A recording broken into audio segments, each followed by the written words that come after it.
dan bersyukur dan salam dan salam ala Rasulillah. Amma ba'du, Allah ta'ala a'udzubillahi minasyaitonir rajim. Subhanallah ilma lana illa ma 'allamtana innaka antal alimul hakim. Qa'idun rabbi shrah li sadri wa yassir li amri wahlul 'uqdatam min lisani yafqahu qawli. Amma ba'du. Ketua dan jamaah salat subuh yang Allah muliakan, mohon izin pagi ini menyampaikan wasiat dengan topik 7 hal mengapa seorang hamba masuk surga.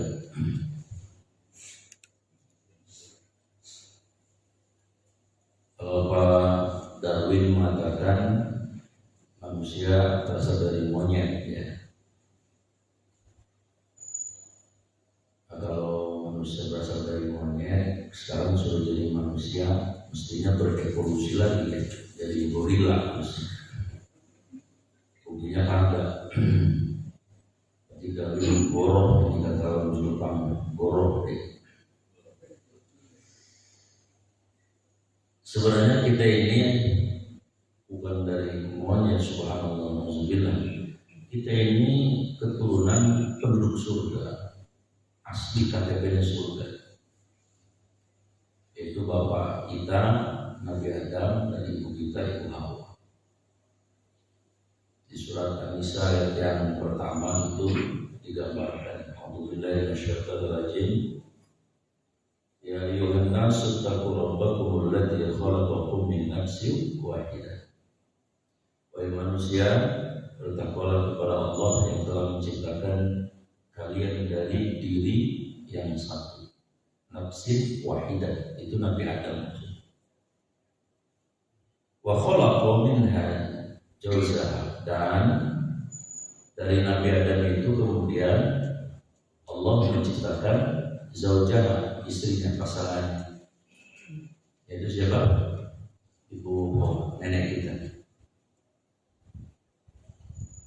Dalam tafsir disebutkan ketika Nabi Adam dicabut tulang rusuknya, itu beliau sedang dalam keadaan tertidur. Sebab kalau Nabi Adamnya sedang terjaga, ini impactnya nanti ke kita para laki-laki bisa jadi nggak sayang sama istri. Ya, karena ketika kita sedang marah sama istri, kita bisa ngomong sama istri kita, kamu nggak tahu sih ngerasain betapa sakitnya ketika tulang rusuk itu dicabut gitu. Makanya hikmahnya dicabut waktu Nabi Adam lagi tidur. Kan sama kayak ibu kalau lagi marah, saking lepas kontrolnya apa? Biasanya ngomong sama anaknya, lu gak ngerasain waktu balik lu gitu. Kalau lagi marah kan begitu. Jadi ketika dicabut tulang rusuknya, Nabi Adam lagi tidur, tiba-tiba sudah jadi ibu hamil. Memang bukan ilmu manusia, ilmu Allah. Wa khalaqa minha zawjaha wa bassa minhuma rijalan katsiran wa nisaa, dan dari keduanya Allah berkembang biakan menjadi rijalan katsiran, banyak laki-laki, wa nisaa, dan banyak perempuan. Sekarang 8 miliar. Dan ini juga harus dipahami bahwa kenapa Allah menggunakan kata rijal, itu jamak dari rajulun, rajulan, rijal. Ya, lebih laki-laki lebih dari 3. Maksudnya banyak. Orang Islam itu anaknya itu minimal mestinya 3, minimal. Boleh laki-laki semua, wanita boleh perempuan semua. Anaknya 3. Soal begini Pak, kalau anaknya 1, saya punya teman banyak yang anaknya 1. Waktu saya hadir di wisuda di anak saya wisuda kemarin di Undip, saya membayangkan begini kalau anaknya 1 Pak. Sumpah kata anak dia dari TK, TK ranking 1, SD ranking 1, SMP-nya SMP 1 dan ranking 1 terus sampai kelas 3. SMA-nya SMA Negeri 1, ranking 1 juga sampai kelas 3. kuliahnya di UI, cum laude terus, IPK-nya 3,9, 40. Begitu dia wisuda, ini kalau anak satu nih, Allah menakdirkan anaknya ketika dikalungin toga itu kesetrum listrik. Kata orang Sunda payah. Kira-kira itu dukanya kayak apa tuh? Bayangkan dari kelas 1 TK sampai lulus kuliah ranking 1 terus, mana satu-satunya. Rasanya dukanya luar biasa. Kenapa? Nggak ada cadangan, nggak ada sapu. Mau kawin lagi nggak berani, uratnya udah kambuh mulu. Jadi berurusan. Tapi kalau bapak anaknya 3, mati 1, masih ada 2. Kira-kira begitu, Pak. Makanya hikmahnya Allah mengatakan rijal. Jadi berkembang biakan menjadi banyak dokter. Atau anaknya perempuan semua juga boleh. Ya cuman kalau anaknya 3 ya, mohon maaf jangan seragam profesinya. Anak 3 polisi semua tembak-tembakan. Kemarin Densus berantem nembak, temannya ditembak. Atau anak 3 jadi tukang takdir semua rebutan besek mulu kan. Ribet urusan. Yang 1 polisi boleh, 1 orang kelontong biar berasnya terjamin sama bapaknya. Lalu yang ketiga ustaz, kira-kira gitu. Bapak selain humanijalan kathira wa nisa. Wattaqullaha alladzi, dan bertakwalah kepada Allah alladzi yang tasaaluna bihi, yang kalian saling meminta satu dengan yang lain dengan nama Allah, saling memberi manfaat dengan nama Allah. Maksudnya apa nih? Kita ini kan gak ujuk-ujuk lahir, Pak. Kita ini bisa eksis kayak gini tuh karena jasa sekian banyak orang lain, yaitu terutama mak bapak yang lahirin kita. Jadi gitu ya. Kemudian sekarang berubah jadi mungkin jadi manajer, jadi foreman, jadi RW, jadi ustadz. Itu begitu banyak yang berjasa kepada kita. Enggak ujuk-ujuk kita yang membuat kita menjadi seperti ini. Ya, saya kalau sadar diri iya ya. Dulu pun saya sebenarnya nggak pengen jadi ustadz dulu cita-citanya. Itu lulus dari pesantren, SMA pesantren, ke sini tahun 91. Niatnya sih pengen kerja di pabrik tuh. Nah, begitu melamar di pabrik itu yang di depan Gading Serpong itu, di sampingnya kan ada Pamindo, sampingnya depannya Toto, sininya Tikiko itu. Nah, pas itu gerbang Gading Serpong itu dulu ada pabrik udin namanya pabrik Danpot dulu dan 1. Nah saya daftar tes, kebetulan ada saudara saya di situ, alhamdulillah karena saya nggak belum amat, jadi saya lulus. Karena waktu di pesantren saya SMA jurusannya biologi, jadi biar agak pinter lah Pak, matematikanya agak pinter dikit gitu kan. Dan saya lihat tes bisa saya, dan kemudian diumumkan lulus. Nah baru yang kedua ada interview. Sebelum interview saya diajak ke manajernya sama saudara saya di pasarannya dulu. Ingat namanya Pak Haji Rahmat, kepalanya botak, rambutnya keriting, masih ingat aja saya. Iya, orang itu Haji Rahmat saya ingat banget. Nah, biasanya menurut desas-desus, kalau orang udah lulus tes tulis, terus silaturahim ke manajernya 99,9 lulus, biasanya gitu. Dan ternyata alhamdulillah begitu saya interview, diumumkan alhamdulillah saya nggak lulus. Saudara saya bingung kenapa nggak lulus lu ya.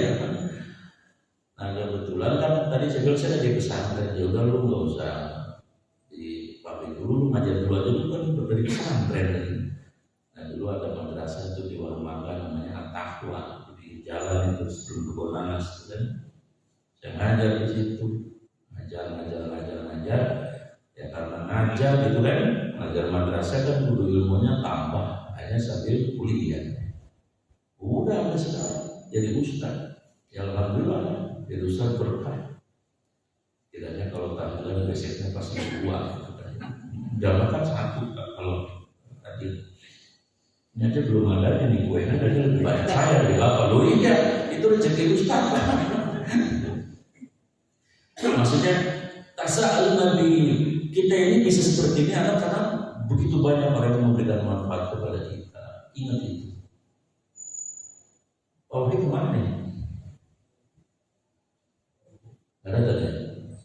Sudah bayangin bawa daging kontak gitu. Lah iya kan saya waktu wali mutu safar harus saya ikut hadir.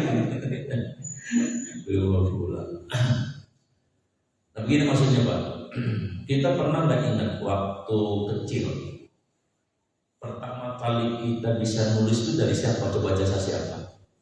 Seingat saya waktu SD dulu kan di SD itu kelas 1 ada namanya pelajaran menulis halus. Seingat nggak Pak? Ini Budi, si Wati emponya si Budi, Bapak Harun gurunya si Budi, kan gitu kan? Nulisnya halus. Dulu kan sekolah bangkunya kan panjang satu. Kalau nulisnya di bangku itu, kalau ini dihapus pulang. Jadi buku cuma satu juga buku gak ada sampulnya zaman dulu. Itu yang ngajarin itu guru siapa itu berjasa betul, Bapak bisa baca tulis itu. Jadi inilah Fatihah mereka. Atau siapa yang pernah ngajarin dulu Bapak A4HA, A-Kasrohi, A-Doma'u, A-I-U, yang kenal guru Wijaya siapa coba ingat kan? Yang akhirnya kita bisa baca Quran. Wah itu berjasa betul itu. Jadi inilah Fatihah mereka itu guru-guru itu. Jadi Allah mengingatkan kita semuanya wattaqul allati tas'aluna bihi. Lalu Allah mengatakan wal arham dan sambung dan tali kasih sayang innallaha kana 'alaikum raqib. Sesungguhnya Allah atas diri kalian maha mengawasi. Ini gambaran bahwa dulu ini kita ini asalnya dari penduduk KTP-nya asli surga, yaitu Nabi Adam dan Ibu. Di surat Al-Baqarah 35 juga jelas di situ terpampang. Qala Allah berfirman, ya Adam wa Adam uskun anta wa zawjuka. Tinggallah kamu di surga bersama istri.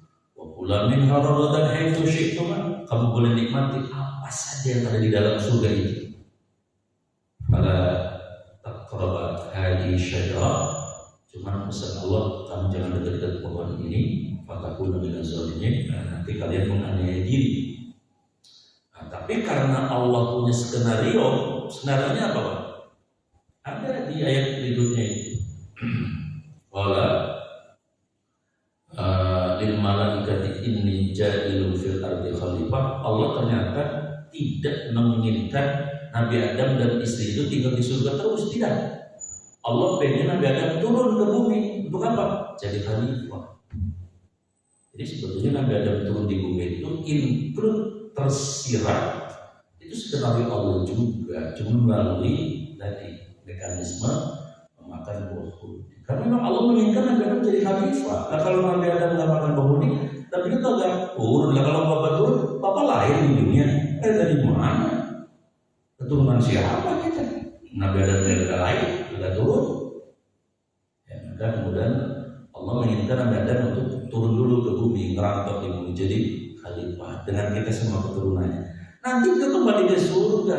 Dan kalau kita kembali ke surga, dan kita ngikut, lilo kita ketinggalan. Ya, makanya kita juga bakal ke surga. Maka tema pagi ini adalah mengapa seorang hamba masuk surga.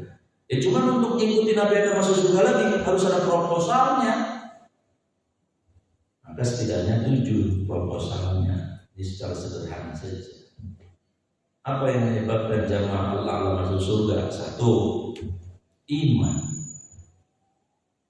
Surat Al-Baqarah ayat 6. Orang-orang yang tidak beriman bukan Allah tidak sayang sama mereka, tapi atas pilihan mereka sendiri, sehingga mereka tidak bakal masuk surga sedetik pun.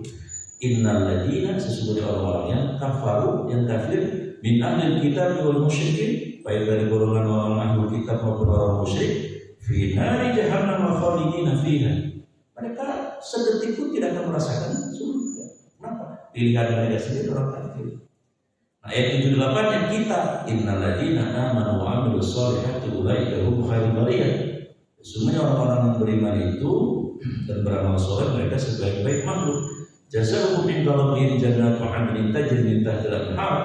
Balasan mereka atas iman dan amal solehnya itu adalah surga, dan jamaah sekalian di surganya tidak miliar triliun tahun, tidak sejuta miliar triliun tahun, tapi kata Allah di surga Bapak nanti khalidina fiha abada selama-lamanya. Karena kita punya iman, passwordnya iman. Ya. Maka tadi saya bilang, mohon maaf, Allah bukan tidak sayang kepada orang kafir, tapi pilihan mereka. Loh kok pilihan? Iya. Sebab Allah sudah memberikan instrumen berupa 5 hidayah, tapi tidak mau dia akses, diambil. Ya urusan mereka. Ya Allah kan sudah menciptakan 5 hidayah. Satu hidayah itu namanya hidayatul ilhami, berupa naluri. Kalau di hewan namanya insting. Mengapa kucing kalau lahir pindah rumah, anaknya digigit kepalanya? Kok gak gigit buntutnya? Siapa yang ngajarin? Allah. Nah kalau nggak diajarin Allah, semua maunya kucing baik, dupak-dupak bisa. Kenapa kambing kalau lahir anaknya dijilatin? Siapa yang ngajarin? Emang ada sekolahannya kambing? Allah yang ngajarin. Hidayah. Ya. Kemudian kenapa bayi begitu lahir langsung dia berkata dengan kalimat tauhid, huwa. Bapak kan dengarnya oa ya. Udah bapak udah tua, buktinya kami. Itu aslinya Pak. Huwa maksudnya apa? Dia Allah, dia Allah. Siapa yang ngajarin huwa itu? Ya Allah, hidayah. Lalu ibunya tangkap, dikasih rezeki. Jadi itu namanya hidayah. Ilham. Yang kedua, Allah juga sudah berikan hidayah kepada manusia berupa hidayatul khawasi, indra. Ini indra kalau direnungi, ketemu tuh siapa Tuhan penciptanya. Asal jujur. Karena ada pelajarannya semua Pak Ibu kita ini. Kenapa telinga kita 2, mulut kita 1 Pak? Kok gak 50-50 ya? Mulutnya 2 juga biar enak kan, efektif kan? Kalau ngadep sono ngomong sono, ya kan? Apa pelajarannya? Ada pelajarannya. Karena mestinya mah bagusnya manusia itu banyak dengar, jangan banyak ngomong. Karena ngomong mah bahaya, kalau dengar mah bagus. Ngomong dulu dengar gak mau, aku pasti nggak paham.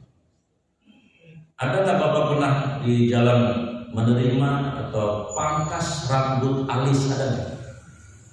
Ada pangkas rambut kepala kan? Ini kan bukan atas kemauan sendiri, harus ada tumbuh-tumbuh nih. Kalau atas kemauan sendiri, lo harus bisa panjang 2 meter bisa. Itu pelajaran. Atau di tangan kita nih banyak ada pelajaran. Ini nggak main-main ini. Kenapa cuma 5? Kok nggak 6 aja? Kok nggak 4 juga cukup? 6 lebih cakep kok 5. Ini karena sudah ada simbolnya dalam kehidupan. Jempol itu simbol apa? Pejabat. Apa baik kalau urusan yang penting pejabat udah toh sah, tanda tangan serepet beres.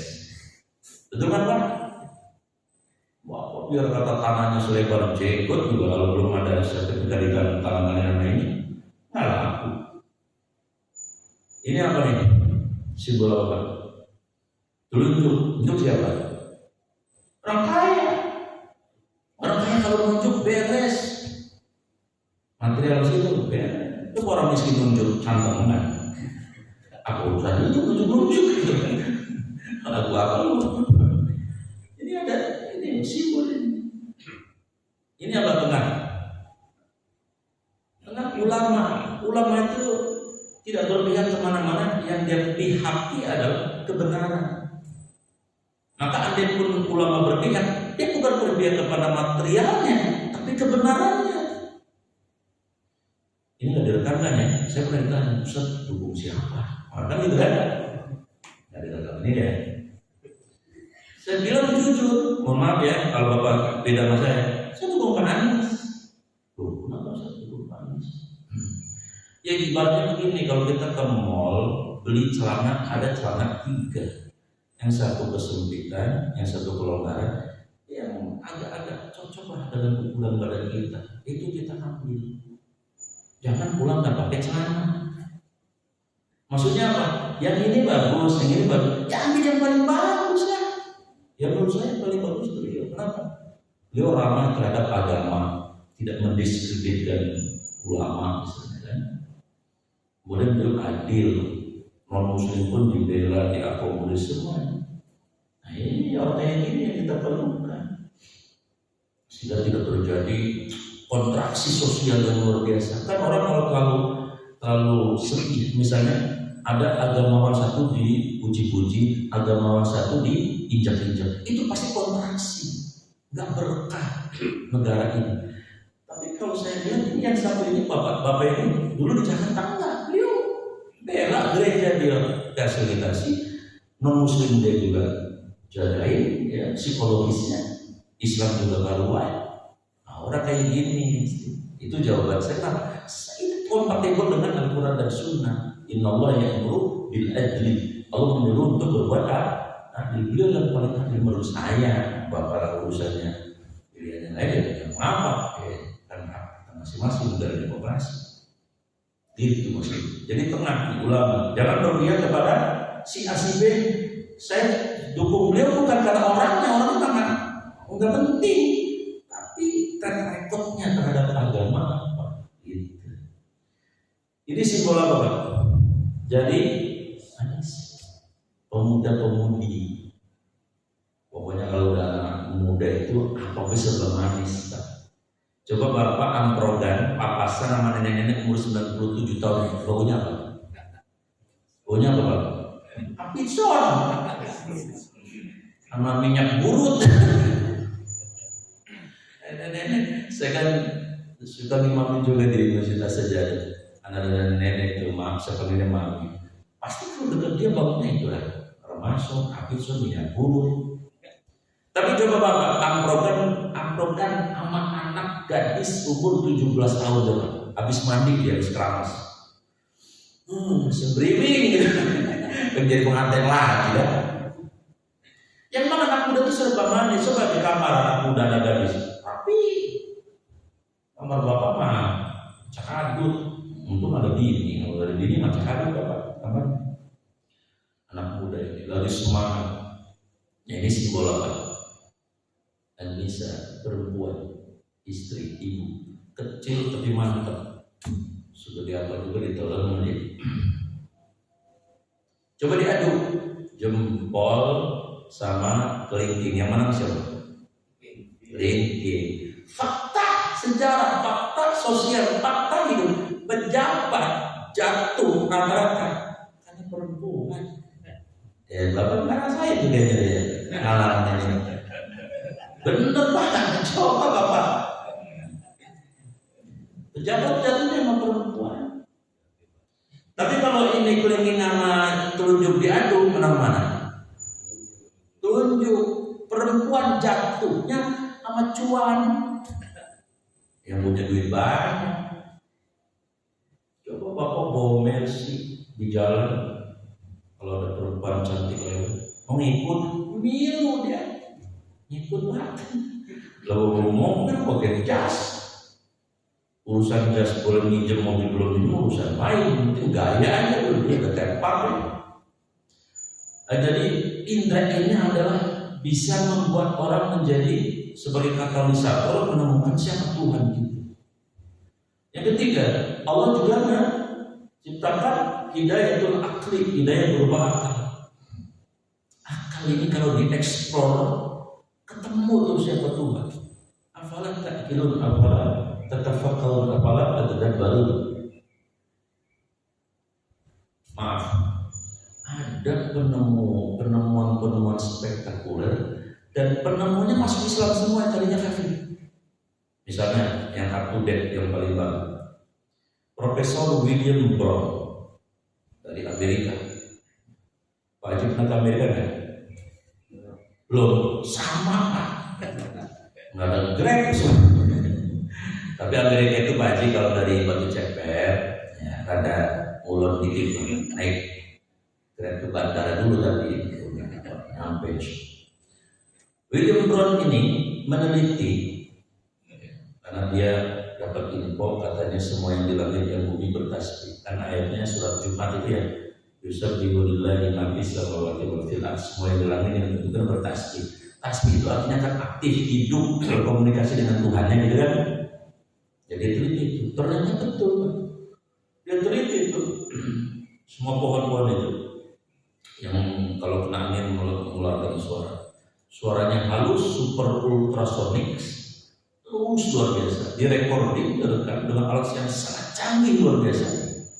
Nah kemudian ternyata pohon-pohon itu, anginnya itu ketika direkording tadi dengan alat yang sangat canggih itu membentuk gelombang. Dan gelombang itu ternyata begitu detail lebih sesama lagi itu membentuk lafaz Allah. Oh ternyata pohon-pohon itu tiap hari Allah. Cuma kita nggak tahu gitu. Masuk Islam tuh Profesor dia atau Profesor Imoto yang dari Jepang itu kan dia teliti semua air. Begitu ketemu air Zam-Zam kemudian dibacakan doa, itu respon terhadap air ini ajaran luar biasa, membentuk gelombang heksagonal yang dahsyat. Dan kemudian diteliti lagi air Zam-Zam kemudian bisa menyembuhkan penyakit. Betul, itu fakta. Dia masuk Islam. Ada lagi profesor dari Austria, Leopold Erler. Jadi kalau Amerika dari Batu Ceper mulanya tadi, kalau Austria itu dari Cikupa, Ngalor ke Bandar. Erler itu meneliti orang wudu, karena dia heran kenapa sih orang kalau wudu selalu dibasuh yang 5 ini. Dia teliti karena dia kan ahli saraf ya.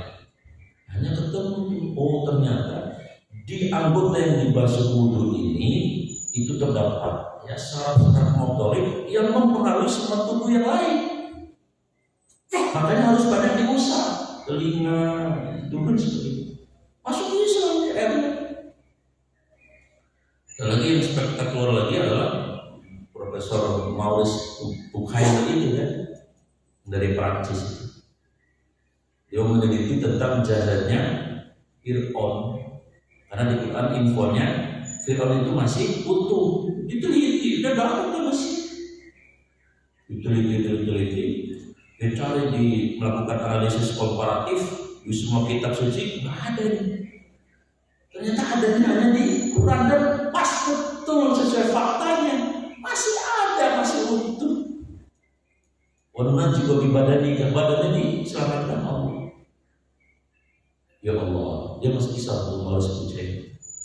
Nah jadi akal itu bisa membuat orang kemudian masuk Islam. Maka nanti kalau ada orang masuk ke neraka selama kafir, pilihan mereka sendiri. Buktinya banyak orang dengan eksplorasi akal masuk Islam. Dari mulai Irna Handon, dari mulai Kokoli, Syafiq, Antonio, Doktor, Profesor, Felix, Shaw, wah masih banyak lagi kalau diinventarisir masuk Islam. Nah, kemudian ada lagi hidayah din yang keempat. Hidayah berupa agama. Islam ini sudah 15 abad di bumi ini. Leilok. Kagak sadar-sadar juga. Kira-kira begitu. Dengar azan tiap menit. Kan azan itu tidak pernah berhenti, Pak. Terus sedunia ini bersaut-sautan. Gantian aja karena perbedaan waktu. Azan itu tiap menit, Pak. Kumandang. Mestinya orang dapat hidayah. Dan yang kelima ada namanya hidayatul taufik wal ma'unah. Nah kalau ini khusus eksklusif hidayah untuk orang yang sudah masuk Islam, namanya taufik dan ma'unah. Apa maksudnya ini? Taufik itu kesesuaian perbuatan kita dengan yang Allah inginkan. Kemudian yang kedua, ma'unah itu pertolongan. Begini maksudnya, hidayah ini begini. Ini kan saya yakin di Eldora yang muslim ada kali mangsa 40 ada kan? Ada kan? Tapi yang ngaji berapa ini? 20 ada? 15. Berarti yang lebih banyak yang 25 dalam ngaji. Pertanyaannya, mengapa Bapak ngaji? Itu bapak gitu. Hidayah taufik namanya ma'unah.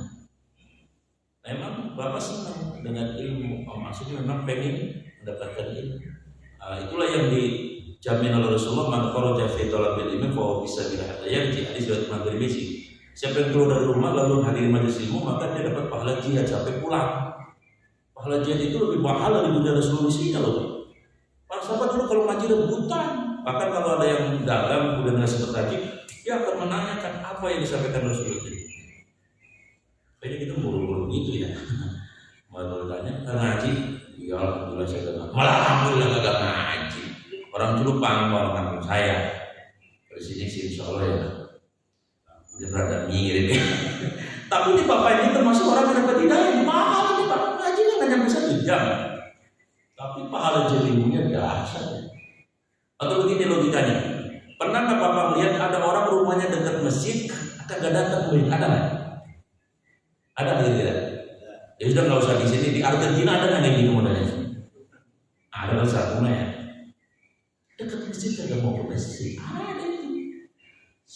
Bukan salah siapa. Dia belum dapat hidayah.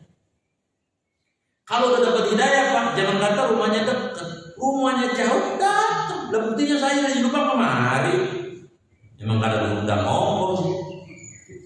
Maksudnya ini gambaran saja. Orang kalau udah dapat hidayah seneng aja ngaji di Istiqlal dia datang. Kemana? Karena udah dapat hidayah. Nah maka supaya orang lain juga dapat hidayah, ada caranya itu di surat Al-Ankabut ayat 69. Walladzina jahadu fina, orang-orang yang bersungguh-sungguh di jalan kami, lanahdiyannahum subulana. Pasti Allah akan berikan jalan kesungguhan itu. Maksudnya apa? Hidayah harus juga dicarinya. Pertama harus dicari sendiri aktif dulu, baru nanti Allah tambahin gitu. Ngaji dulu, Allah memaksakan heula. Nanti lama-lama kayak orang tahajud. Kan pertama males tahajud. Yang kedua masih juga males lah. Yang ketiga rada-rada enteng. Yang keempat enteng. Yang kelima senang. Yang keenam hobi. Yang ketujuh kebutuhan. Yang kedelapan kalau nggak tahajud rugi. Begitu alurnya. Nah orang yang belum difasilitasi, maksudnya apa? Ya kita ngajak yang lain. Mandalla ala khair falu ajru man ambil lagi. Siapa yang ngajak orang dalam kebaikan, orang yang mau bapak dapat pahala, dirinya sempurna dan pahala amal yang dikerjakan orang yang kita ajak tadi. Apalagi kalau orang bisa menjadi wasilah orang masuk Islam, itu pahalanya dahsyat. Di hadis ada 2 pahalanya. Pertama onta merah. Onta merah itu kendaraan yang paling lux. Mungkin kalau di sini kelas Land Cruiser, Fortuner lah. Atau di hadis lain pahalanya adalah dunia dan seluruh isinya. Maka ini kan kita habis ngaji nih, kan ketemu yang nggak ngaji. Mana tadi ente nggak ngaji gitu pak? Bini saya menggodain saya mulu semalam. Oh, yaudah nanti kalau ini jangan digodain. Panjang umur pak aja.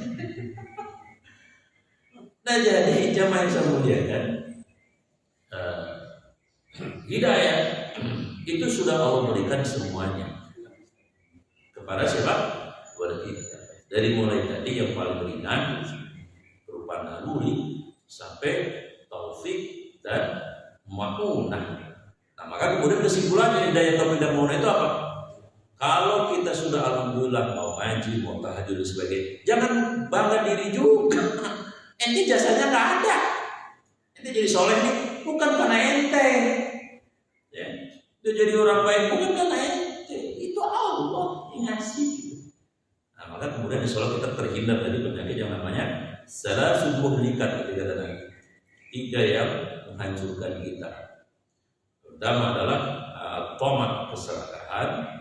Kemudian yang kedua adalah ijabun binafsi. Tadi membanggakan diri. Kemudian yang ketiga adalah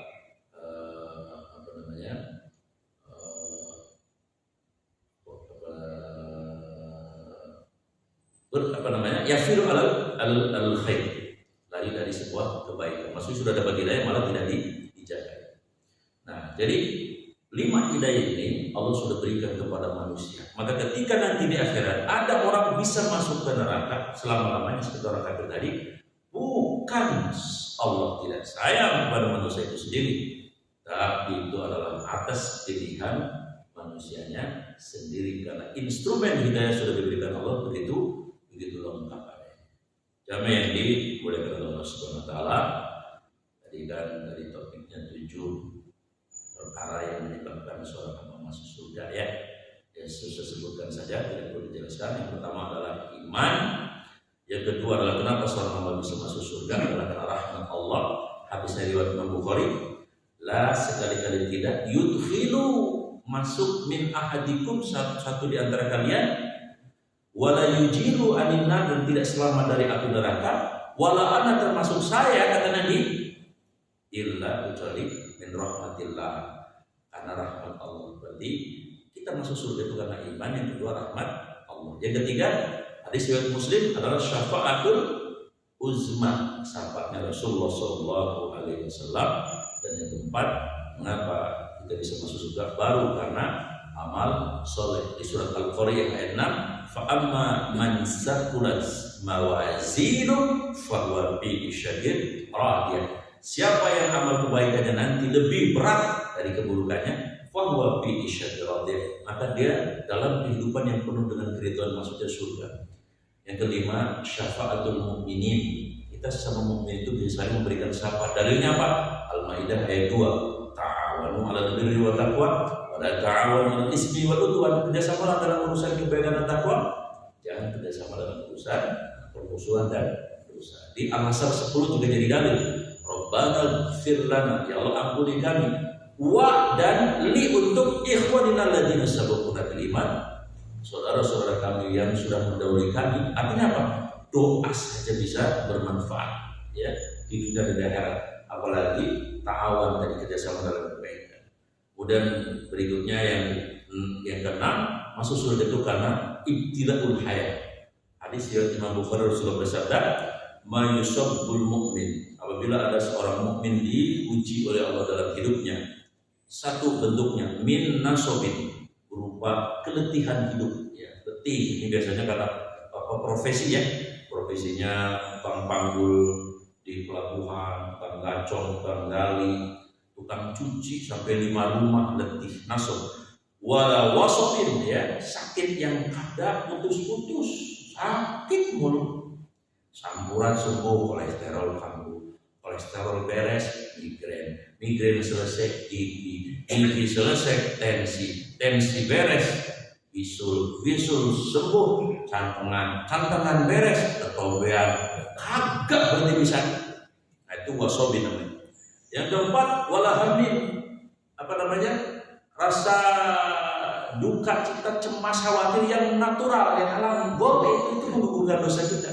Jadi kalau lagi sedih jangan dipampetin, biar dia sedih, itu menggugurkan itu. Cemas, khawatir terhadap kita bagaimana ya, itu misalnya pergaulan kayak gini betul gitu kan. Kemudian yang berikutnya adalah wala huznin, duka cita, kehilangan sesuatu yang sudah terjadi. Mungkin bapak dulu pernah punya burungnya hilang, aduh burung kemana lu ya, ayatnya ya, sedih baik. Itu menggugurkan dosa, asal natural, jangan dikit-dikit. Nah, kemudian wala ghammin, kepayahan hidup, udah rajin ibadah tapi miskin baik, itu namanya ghammin.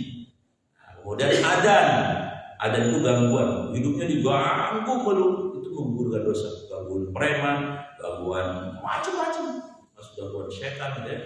Hatta syaukat al-syakik, sampai kemudian gangguannya berupa ujiannya berupa tertusuk duri jarum kecil gitu. Nah, ujung ayat itu apa? Illa kafarallah min khotoya. Semua itu menggugurkan dosa-dosa orang yang dikasih musibah tadi. Maka jamaah yang dimuliakan Allah, 7 proposal ini insya Allah milik jamaah al-akhlak. Iman Bapak punya, nah, rahmat Allah insya Allah lah, orang baik ya Allah dikasih rahmat. Kemudian syafaat Nabi ya tentu saja Bapak itu ahli sholawat, ahli ihya sunnah, menghidupkan sunnah. Kemudian juga Bapak selalu melakukan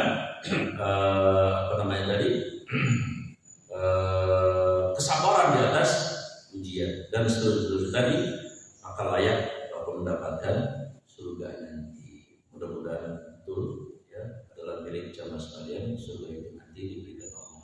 Amin. Ya Rabbal Alamin. Segera demikian yang saya sampaikan.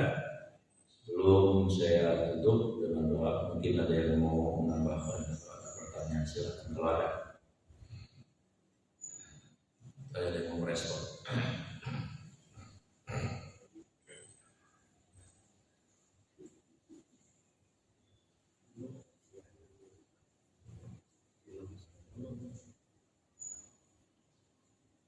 Pas? Luar biasa. Jarang-jarang ya ngaji pas begini. Ada. Tadi Ustaz kan membaca surat Al-Bayyinah. Itu mengenal bukti, maksudnya bukti bagaimana? Al-Bayyinah itu kan bukti ya. Oh iya, bukti. Bukti yang bagaimana? Bukti di dunia orang kafir sebetulnya secara psikologi itu dapat siksa. Betapa banyak orang Jepang yang mati bunuh diri kan. Di Amerika ada namanya jembatan gate untuk orang-orang yang secara konstitusi diperbolehkan untuk terjun ya untuk bunuh diri. Kemudian juga tingkat kriminalitas sebenarnya tidak diekspos saja. Negara-negara yang kebanyakan orang yang tidak beriman itu luar biasa dasarnya. Narkobanya, kemudian maka sekarang di Jerman, di beberapa negara itu kalau ada yang punya anak bayi itu dihargai pemerintah. Karena sekarang sudah mulai tren kecenderungan negara-negara Eropa, negara-negara maju itu penduduknya tidak mau kawin, tidak mau kawin, maunya semen liver, maunya kumpul kambing, ya. Tapi nggak mau kawin. Iya, ya, kemudian yang sekarang lagi tren juga tadi kawinnya nggak wadon sama lanang, lagi ngetren juga. Di Spanyol itu bahkan ada pengesahan undang-undang menikah dengan hewan, boleh. Kalau yang sejenis udah biasa, udah beberapa negara meratifikasi memang diperbolehkan. Alhamdulillah Indonesia bakalan, insyaallah mudah-mudahan bakalan. Itu mengundang bencana yang luar biasa. Jadi di dunia ini sudah mendapatkan siksa psikologi, walaupun kelihatannya dunia mati. Nah buktinya nanti di akhirat, kalian tidak beriman kepadaku, buktikan sendiri nanti. Gitu Al-Bayyinah itu. Gitu ya. Karena itu cerita tentang orang kafir dan orang beriman. Al-Bayyinah itu innal ladzina kafaru wal ladzina amanu gitu. Apa memukul jawab dulu ini. Coba. Oh. Lalu yang samping itu memukul ini. Baik, nasi uduknya sudah ada ya. Sudah kita tutup dengan doa bismillahirrahmanirrahim. Alhamdulillahirabbil alamin. Allahumma shalli ala sayyidina Muhammad wa ala alihi wasallam. Allahumma ya Allah ij'alna jadikan kami minat tauhid wa muhammadin waj'alna minat muttaqin jadikan kami orang yang bertakwa waj'alna minal mukhlisin jadikan kami orang yang tulus ikhlas waj'alna minasy syakirin jadikan kami ahli syukur waj'alna minas sabirin jadikan kami orang yang sabar waj'alna minadz dzakirin jadikan kami orang yang senantiasa mengingat ya Allah waj'alna minal qanitin jadikan kami termasuk orang-orang yang menjadikan Al-Quran adalah iman dalam hidup kami ya Allah waj'alna minal mu'minin jadikan kami orang yang beruntung di dunia dan di akhirat nanti ya Allah waj'alna min ibadika salihin jadikan kami keluarga kami anak cucu keturunan kami bagian dari hamba-hambamu yang saleh Rabbana atina min ladunka rahmah wa hab lana min amrina rashada Rabbana atina fid dunya hasanah wa fil akhirati hasanah wa qina adzabannar sallallahu alaihi wasallam Muhammadin wa ala alihi washabbihi ajmain subhana rabbika rabbil izzati amma yasifun wa salamun alal mursalin walhamdulillahi rabbil alamin kafaratu majlis subhanaka allahumma wa bihamdika asyhadu an la ilaha illa anta astaghfiruka wa atubu ilaik. Assalamualaikum warahmatullahi wabarakatuh.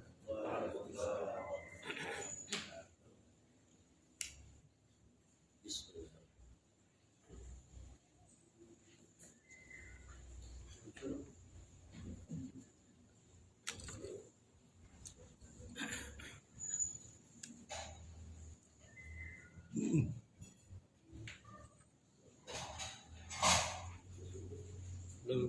Udah lagi, Ustaz.